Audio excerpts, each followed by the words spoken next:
제1장 아버님, 여기 호텔 아니에요. 비켜. 나 오늘 체크아웃 한다니까. 여기 지배인 나오라고 해. 여러분은 혹시 죽음의 대기실이라는 말을 들어보셨나요? 사람들은 요양병원을 그렇게 부르곤 하죠. 하지만 20년 차 간호과장인 제가 본 이곳은 조금 다릅니다. 여긴 누군가에게는 인생에서 가장 치열하게 탈출을 꿈꾸는 전쟁터거든요. 오늘 아침의 주인공은 박만수 어르신입니다. 전직 목수답게 소나기 힘이 보통이 아니시죠. 벌써 일주일째 새벽 6시만 되면 짐을 싸서 나오십니다. 치매라는 불청객이 어르신의 머릿속 지도를 엉망으로 만들어 놓은 탓입니다. 어르신에게 이곳은 병원이 아니라 자꾸만 자신을 가두려 하는 낯선 호텔일 뿐이니까요. 아버님, 벌써 가시게요? 조식도 안 드셨잖아요. 오늘 메뉴는 아버님이 좋아하시는 시래기 된장국인데. 지배인 양반, 나 좀 내보내줘. 우리 아들 녀석이 밖에서 기다려. 오늘 손주 녀석 요람 만들어주기로 했단 말이야. 그때 엘리베이터 문이 열립니다. 숨을 헐떡이며 나타난 한 남자. 만수의 아들 진호입니다. 구겨진 셔츠 차림에 초조함이 가득한 얼굴이죠. 아버지, 제발 좀. 왜 또 이러세요, 진짜? 김 과장님, 내가 한 달에 수백만 원씩 왜 내는 줄 알아요? 이런 꼴 안 보려고 모신 거 아닙니까? 환자 하나 관리 못해서 복도를 쑥대밭으로 만들어요? 진호 씨의 목소리엔 죄책감이 섞여 있습니다. 아버지를 이런 곳에 맡겼다는 미안함을 대개는 이렇게 병원 측을 향한 분노로 쏟아내곤 하죠. 익숙한 풍경입니다. 하지만 오늘 진호 씨의 눈빛은 유독 날카롭네요. 마치 벼랑 끝에 선 사람처럼요. 보호자님, 일단 진정하시죠. 어르신이 왜 이렇게 집 밖으로 나가려 하시는지 그 마음부터 들여다보는 게 우선인 것 같습니다. 마음요? 치매 걸린 노인네가 무슨 마음이 있어요? 그냥 벽에 똥칠 안 하면 다행이지. 당신들이 하는 게 뭐야? 그냥 가둬두고 약 먹이는 거 말고 더 있냐고. 순간 복도가 찬물을 끼얹은 듯 조용해집니다. 수연은 아무 말 없이 진호의 구겨진 넥타이를 가만히 바라봅니다. 그리고 천천히 입을 떼죠. 보호자님, 요양병원은 감옥이 아닙니다. 그리고 저희는 간수도 아니고요. 만약 여기가 정말 가둬두는 곳이었다면 어르신이 저 무거운 캐리어를 끌고 여기까지 나오시는 동안 아무도 몰랐을 겁니다. 수연은 알고 있었습니다. 진호 씨가 오늘 아침 명예퇴직 통보를 받았다는 사실을요. 아까 병원비 결제 카드가 한도 초과로 승인 거절된 걸 확인했거든요. 삶의 무게에 짓눌린 아들은 지금 아버지가 아니라 자기 자신에게 소리를 지르고 있는 겁니다. 아버님이 왜 요람을 만드셔야 한다고 할까요? 기억이 사라지는 와중에도 끝까지 놓지 못하는 그 이유가 어쩌면 보호자님이 가장 듣고 싶었던 말일지도 모릅니다. 진호 씨는 결국 대답하지 못하고 병원을 빠져나갔습니다. 하지만 저는 봤습니다. 아버지가 끌던 캐리어 손잡이에 맺힌 진호 씨의 눈물을요. 그리고 그날 밤 저는 만수 어르신의 침대 밑에서 낡고 꼬질꼬질한 종이 뭉치 하나를 발견했습니다. 20년 차 베테랑인 제 가슴을 철렁하게 만든 아주 특별한 설계도였죠. 여러분, 만약 여러분의 부모님이 인생의 마지막 순간에 단 한 가지 기억만 남길 수 있다면 그건 무엇일까요? 박만수 어르신이 목숨처럼 지키려 했던 그 비밀. 이제 그 이야기를 시작해보려 합니다. 제2장 낡은 설계도와 멈춰버린 시계. 여러분은 죽음을 앞둔 사람이 마지막까지 손에서 놓지 못하는 물건이 무엇인지 아시나요? 금반지? 통장? 아니요. 제가 본 가장 간절한 유산은 고작 종이 쪼가리 하나였습니다. 20년 차 간호과장인 제 가슴을 철렁하게 만든 박만수 어르신의 침대 및 비밀 이야기입니다. 어르신이 그토록 탈출하려 했던 이유가 여기 있었습니다. 기억은 조각나고 흩어졌지만 몸이 기억하는 기술은 살아있었나 봅니다. 평생 몫으로 살며 남의 집 대문은 수만 번 고쳐줬을 어르신이 정작 자기 아들 요람은 못 만들어줬던 게 한이 된 거죠. 아버님이 밤마다 짐을 싸시던 이유. 호텔 체크아웃 때문이 아니었습니다. 이걸 완성하러 가셔야 한대요. 이거 제가 태어났을 때 아버지가 그리시던 거예요. 돈 번다고 사우디 가시느라 결국 못 만드셨던. 근데 이걸 왜 지금? 진호 씨의 어깨가 힘없이 무너집니다. 그는 오늘 아침 명예퇴직 신청서에 도장을 찍고 왔습니다. 아버지를 모실 병원비는커녕 당장 다음 달 생활비도 막막한 처지죠. 한국 사회에서 50대 가장이 겪는 비참함이 그를 짓누르고 있습니다. 과장님, 참 웃기죠. 아버지는 이제야 요람을 만들겠다는데 저는 아버지를 둘 곳이 없어서 계산기만 두드리고 있습니다. 저 진짜 못된 놈이죠? 저는 아무 말도 할 수 없었습니다. 요양병원은 효심과 현실이 가장 잔인하게 충돌하는 장소니까요. 아들은 아버지의 사랑을 확인하자마자 그 사랑을 감당할 수 없는 자신의 무능력에 절망합니다. 어르신의 시간은 40년 전 목공소에 멈춰 있습니다. 하지만 현실의 시계는 너무나 빠르게 흐르고 있죠. 저는 결심했습니다. 규정상 외출은 엄격히 금지되어 있고 어르신의 체력도 바닥이지만 이대로 기억이 완전히 꺼지게 둘 수는 없었습니다. 수연 302호 박만수 어르신 바이탈 체크해주세요. 열이 너무 높습니다. 하늘도 무심하시죠. 제가 방법을 찾아보려던 찰나 어르신의 몸에 비상이 걸렸습니다. 흡인성 폐렴. 요양병원 어르신들에게는 가장 무서운 불청객입니다. 의식은 가물거리고 산소 포화도는 뚝뚝 떨어지기 시작합니다. 병원 원장님은 당장 대학병원 응급실로 이송하라고 지시합니다. 하지만 저는 압니다. 지금 응급실로 가면 어르신은 차가운 콧줄과 기계에 묶여 다시는 목공소 근처에도 못 가실 거란 걸요. 진호 씨, 지금 당장 병원으로 오세요. 아버님 모시고 마지막 외출 나갈 겁니다. 사고 나면 제가 책임지겠습니다. 과연 제 무모한 선택은 어르신의 마지막 선물을 완성할 수 있을까요? 아니면 제가 20년 쌓아온 경력을 한순간에 날려버리는 악수가 될까요? 제 3장 시간이 얼마 남지 않았습니다. 여러분, 인생에서 가장 무거운 선택의 순간은 언제일까요? 누군가의 생명을 단 몇 시간 연장하는 것과 그 사람의 평생 한을 풀어주는 것. 20년 차 간호과장인 제게 오늘 그 잔인한 시험지가 배달되었습니다. 어르신의 숨소리가 잦아들고 있습니다. 시간이 얼마 남지 않았다는 신호죠.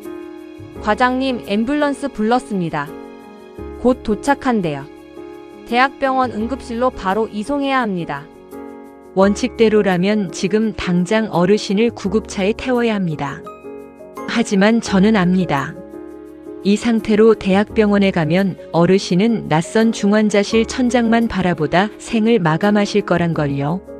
손에 꽉 쥔 저 낡은 설계도. 저건 응급실 반입 금지 품목이거든요. 아버지 정신 좀 차려보세요. 과장님, 이거 어떻게 된 겁니까? 아까 전화로 외출이라니요? 제정신이세요?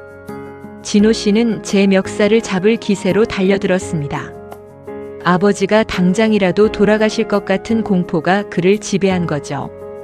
그는 저를 원망함으로써 자신의 무력함을 숨기려 합니다. 당신 미쳤어? 우리 아버지 죽으면 당신이 책임질 거야? 당장 응급실 보내. 왜 쓸데없는 소리를 해서 사람 마음을 흔들어? 보호자님, 응급실 가면 어르신 생명은 며칠 더 연장될지 모릅니다.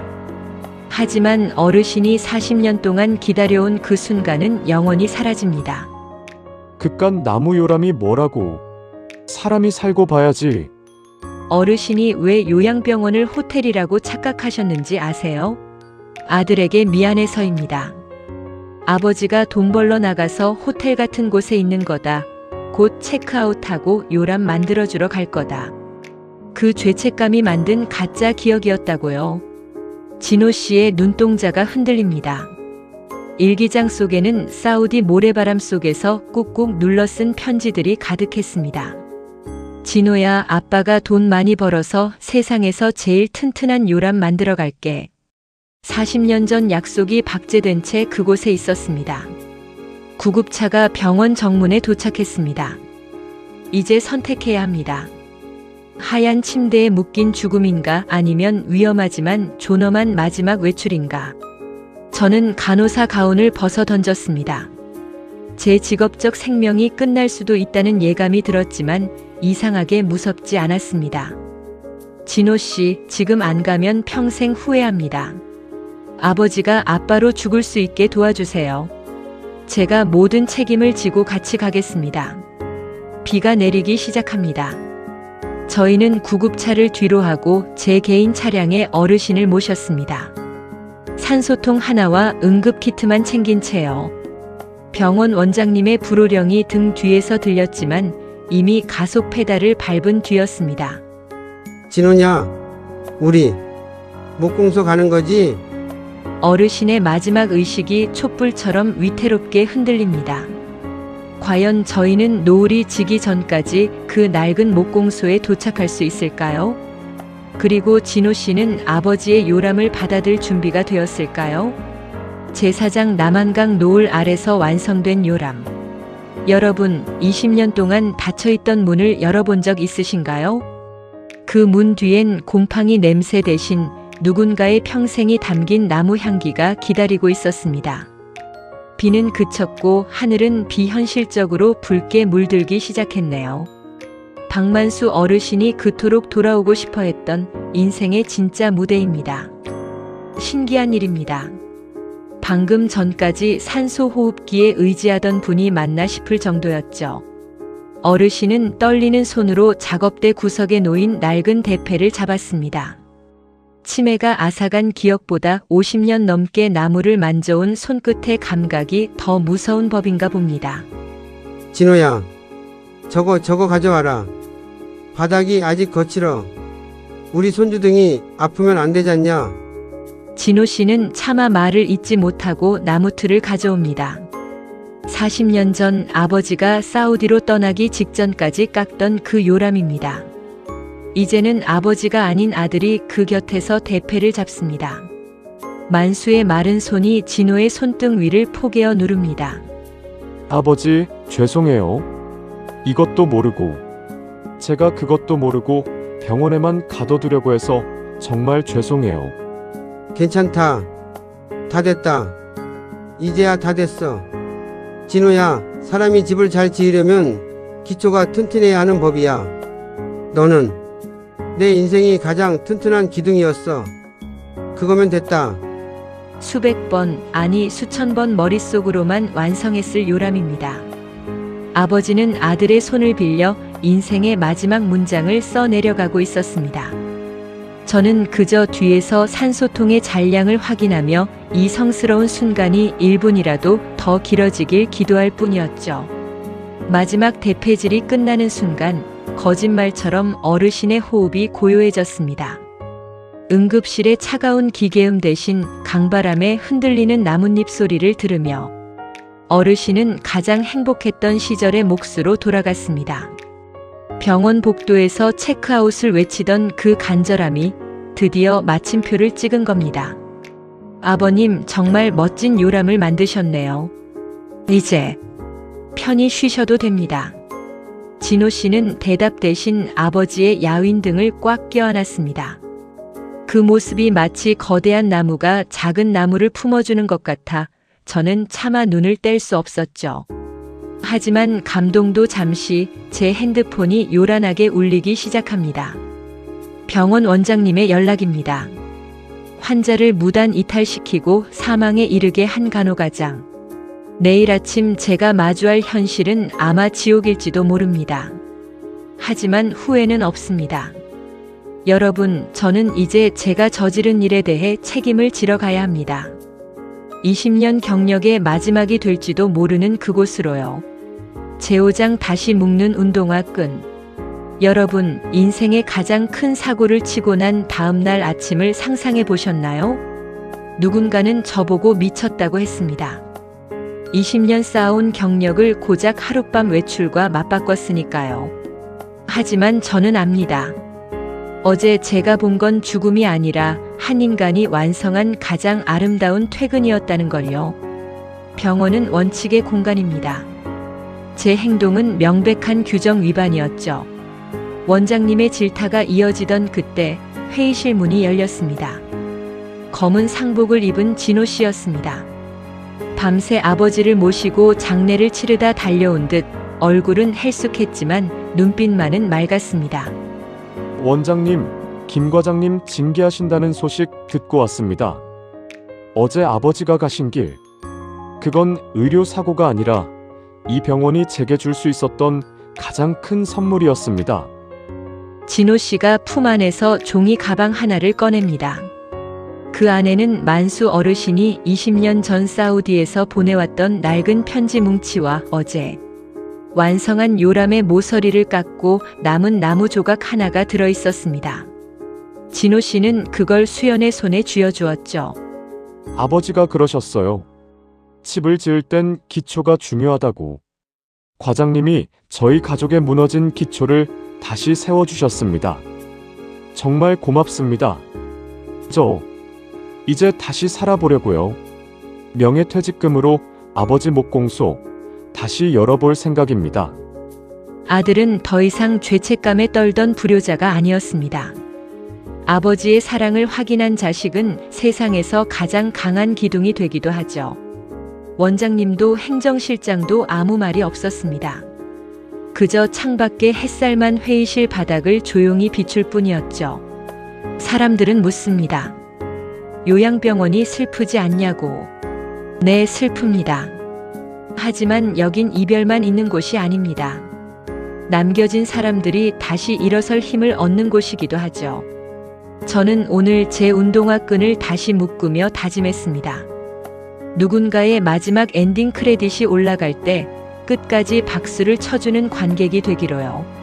수현 스테이션을 지나가다 새로 들어온 신입 환자와 마주친다. 겁에 질린 할머니의 손을 수연이 따뜻하게 맞잡는다. 어르신 안녕하세요. 이곳 지배인 김수연입니다. 오늘 날씨가 참 좋죠? 저랑 같이 정원 한 바퀴 돌면서 체크인 도와드릴까요? 누군가에게 요양병원은 인생의 슬픈 끝일지 모릅니다. 하지만 20년을 이곳에서 구른 저에게는 매일 새로운 이야기가 시작되는 작은 정거장입니다. 사실 저는 병원 규정보다 어르신들의 웃음이 더 중요한 간호과장입니다. 수간호사들이 당뇨 환자 어르신 간식 제한한다고 차트 들고 오면 제가 버럭하곤 하죠. 야, 이 사람아.